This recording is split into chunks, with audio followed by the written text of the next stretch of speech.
Marvin? All right, well, Hoko is back in the playoffs after a 3-year absence, facing Evans on the road and Martinez. Let's bear down with Coach Ryan Crawford and the game. Bears looking to upset number 1 seed tonight. Third quarter will be the downfall for the Evans. And here's the play of the game. Max Rigby lets it fly. Isaiah Harris got behind the defense, and he's not gone.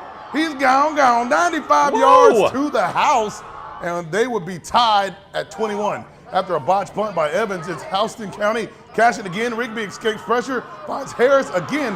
Harris catches for nearly 200 yards in this one. The Bears would add a field goal and win it 31-21. The Bears are who we thought they were. Zaxby's FFN scoreboard. Hoko with the win, 31-21 over Evans. They face South Paulding in the second round.